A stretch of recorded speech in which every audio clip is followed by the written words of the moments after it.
Salut, bienvenue dans After et c'est un cheval qui nous accueille ici dans l'ancien site de l'hippodrome de Boitsfort, transformé il y a peu en drôme avec un golf, un restaurant et puis plusieurs ateliers qu'on va découvrir ici. On est sur un axe important, pas très loin du centre-ville finalement et à la lisière de la forêt de Soignes.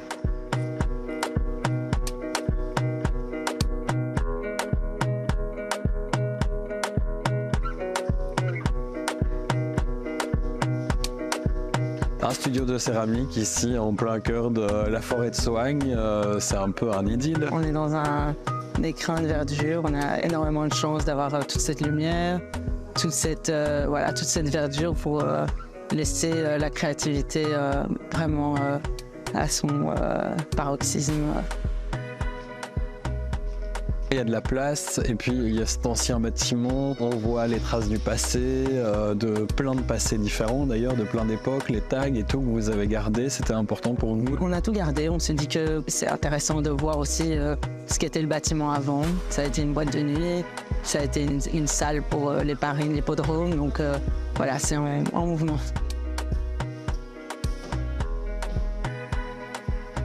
Comment ça se passe? Qui peut s'inscrire à vos cours? Il n'y a vraiment pas du tout de prérequis à avoir, juste une envie de venir et de se laisser un peu porter par la pratique. Surtout pas se dire qu'on vient avec un objectif fixe à la base, parce qu'alors là, on perd un petit peu les bénéfices du process, je dirais. Juste avoir envie de passer un bon moment et surtout de déconnecter, parce que c'est vraiment le maître mot ici, c'est la déconnexion totale. On ne prend pas son téléphone, on ne lit pas ses emails et on se prend du temps pour soi et pour créer. Moi, à la base, je suis architecte, j'ai travaillé comme architecte pendant 12 ans. J'ai eu besoin à un moment que mes mains se remettent en action ailleurs que sur un clavier. Et c'est vrai que ça fait énormément de bien. C'est l'étape du tournassage. L'idée, c'est de vraiment finaliser la pièce. Voilà, ça commence à être pas mal. Il y a encore une marque, donc je vais retourner. Quand les pièces sont terminées, on les pose ici pour qu'elles sèchent tranquillement. Donc là, elles sont encore crues, donc très très fragiles. C'est pour ça que la plupart des élèves ne peuvent pas arriver ici parce que ça casse très très fort, très vite. On les met une première fois dans le four à 980 degrés. De là sort une pièce qu'on appelle biscuit. Elle a perdu toute son eau, donc elle devient à nouveau poreuse. Et à ce moment-là, on va passer à l'émaillage. On lui met une glasure pour qu'elle soit hermétique, qu'on puisse l'utiliser pour manger, pour mettre de l'eau, voilà, et aussi pour lui donner une couleur mate, brillant. Enfin voilà. Après, on peut laisser la terre extérieure nue aussi, ça c'est un point de vue. Alors on émaille simplement l'intérieur pour pouvoir utiliser l'objet. Et ensuite, une fois que c'est émaillé, la pièce donc apparaît comme ça. Alors il ne faut pas du tout regarder la couleur de l'émail, n'a rien à voir avec la couleur finale, parce que l'émail est un mélange d'oxydes et seulement à la deuxième cuisson, les oxydes vont se révéler et donner la pièce finale.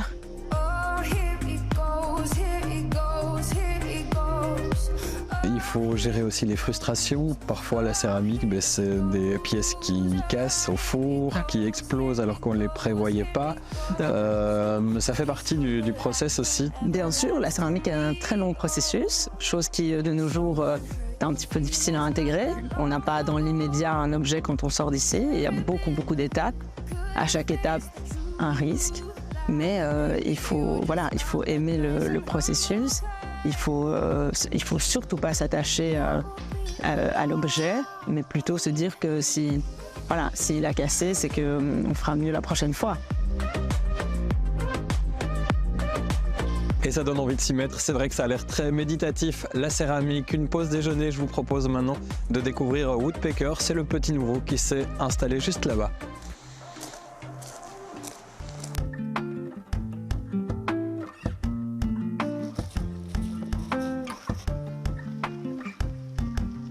C'est un endroit plutôt séduisant pour installer un woodpecker. Comment vous avez adapté le lieu à vos enjeux? Ici, un lieu chargé d'histoire, finalement. Oui, chargé d'histoire et chargé de vie. Il y a beaucoup de personnes qui se baladent. On sent vraiment que c'est un lieu pour tout le monde. Et pour nous, c'est très intéressant de s'installer ici parce que c'est un hybride entre nos deux histoires, l'histoire des woodpeckers café qui sont installés en ville, l'histoire des woodpeckers kiosques qui sont installés dans les parcs. Ici, on trouve vraiment l'atmosphère des deux. On a les brunchs qu'on retrouve dans nos cafés. Et en même temps, on est au départ de la forêt de Soignes, on est vraiment en pleine nature. Et donc, on a cette atmosphère de parc, de forêt qu'on retrouve aussi dans nos autres kiosques. Ce bâtiment, c'est premièrement le pesage, donc c'est l'endroit où on pesait les jockeys le temps où les courses de chevaux se faisaient encore. D'ailleurs, il y a une petite balance pendant très bon. Oui, exactement, on avait une petite balance où on peut voir qui peut être un jockey. Pas énormément d'adultes peuvent être un jockey parce qu'il fallait être très léger. Et donc c'est un bâtiment classé forcément, donc on ne pourrait pas toucher grand chose à part ajouter de la décoration. On a 2 terrasses à l'extérieur qui ont toutes les deux la vue sur la forêt de Soignes. Voilà, c'est vraiment un endroit paisible, calme, on peut y passer toute la journée, toute la semaine, c'est vraiment ce qu'on veut pour le Woodpecker Drum, et je crois que c'est vraiment l'objectif des gens qui développent aujourd'hui le Drum, c'est que ça devienne un endroit de vie comme ça pouvait l'être du temps d'exploitation des courses hippiques. Au niveau de la carte, raconte-nous, qu'est-ce qu'on peut manger ici, qu'est-ce qu'on retrouve? On retrouve les brunchs des woodpeckers, donc ça on donnait vraiment l'aspect café de nos woodpeckers. Donc, pour rappel, nous on fait des œufs bénédicts, donc des œufs pochés et une déclinaison de ces œufs bénédicts avec des gaufres salées, fourrées et avec différents toppings. Vous avez par exemple gaufres fourrées au chorizo avec topping fromage de chèvre, bacon, des œufs pochés, ce qu'on appelle la psycho sauce, qui est une hollandaise maison légèrement épicée pour ajouter un petit kick au plat. Parfait pour un brunch de dimanche matin si on a festoyé la veille ou pas. Et étant donné qu'on ouvre, on a des amplitudes horaires assez larges, on ouvre avec des concerts, à ça s'ajoute une carte d'apéro qui a été dessinée par notre chef récemment avec des plats grecs, avec des plats libanais, du houmous, ce genre de choses, un peu plus à partager. On retrouve aussi pour manger un peu plus copieusement des burgers, des hot dogs, tout ce genre de choses. Donc c'est vraiment un lieu où on peut retrouver. Gourmand. Ouais, exactement. Très gourmand et on va changer nos plats avec les saisons. On a des nouveaux pancakes et des nouveaux French toast qui vont arriver.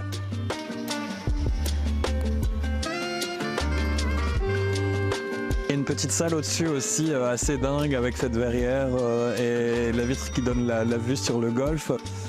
C'est réservé à des événements, c'est quand il y a beaucoup de monde. Alors oui, quand il y a beaucoup de monde, on l'ouvre forcément, mais l'avantage de ce lieu, c'est qu'on peut aussi privatiser certaines parties du lieu sans forcément enfreindre à la bonne vie du lieu pour les autres clients. Donc c'est vrai que l'espace du haut peut tout à fait être privatisé, et c'est vrai qu'on a cette vue panoramique de tout le départ de la forêt de Soignes et de tout l'hippodrome. C'est assez magnifique.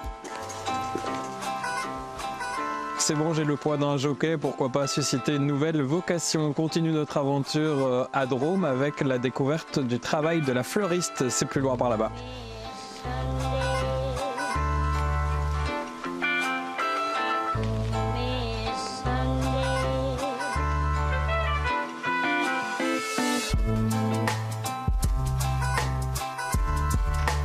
C'est parti pour le beau et les couleurs. Jennifer, Jenny Fleur, c'est comme ça qu'on t'appelle ici aussi? C'est ça, c'est Jennifer, Jenny Fleur, du coup Jenny en raccourci. Je fleuriste depuis une vingtaine d'années, donc c'est vraiment un métier qui est complètement acquis.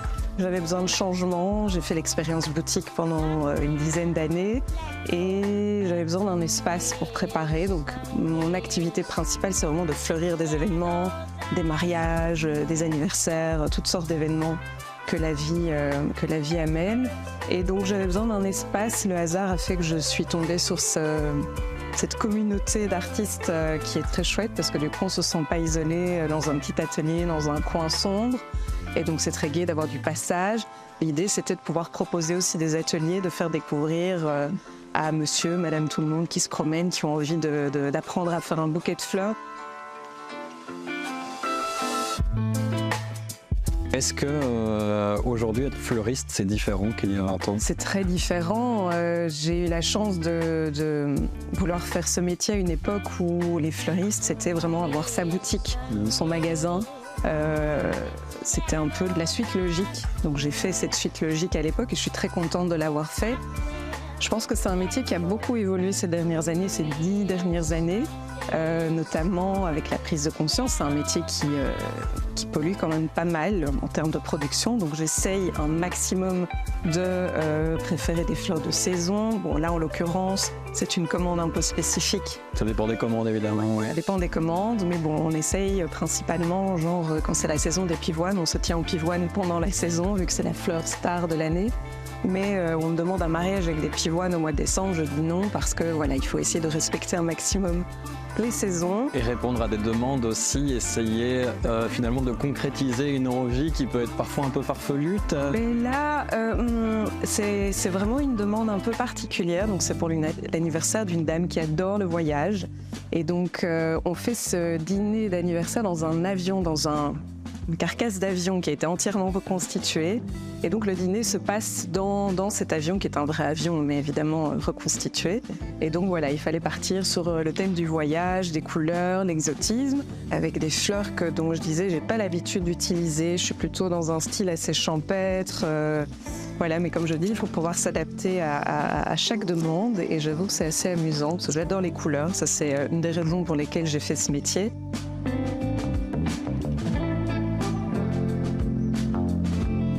Un autre artisan ici juste à côté, artisan aussi. Manu et Annette qui sont artisans ciriers, donc ils proposent de confectionner, font des bougies et ils proposent également des ateliers pour apprendre à confectionner sa bougie. Donc aussi ils mettent des fleurs séchées dedans, donc il y a vraiment des liens avec tous les artisans. Je pense qu'il y a vraiment moyen de faire des chouettes choses ensemble. Cet endroit a une âme, a une histoire. Je me rappelle toute petite avec mes parents, on est venus 2-3 fois, ils nous ont emmenés, mon frère et moi, pour les courses de chevaux. Donc c'est un endroit qui est inspirant, on est vraiment à la lisière de la forêt, je peux aller me balader, me faire une balade, m'inspirer de l'automne qui va bientôt arriver. C'est un cadre assez agréable pour travailler, ouais. Et ici, on est de l'autre côté du bâtiment, sur les anciennes tribunes. Nous, on va poursuivre avec un petit tour en forêt. Je vous laisse à très bientôt pour un prochain numéro d'After.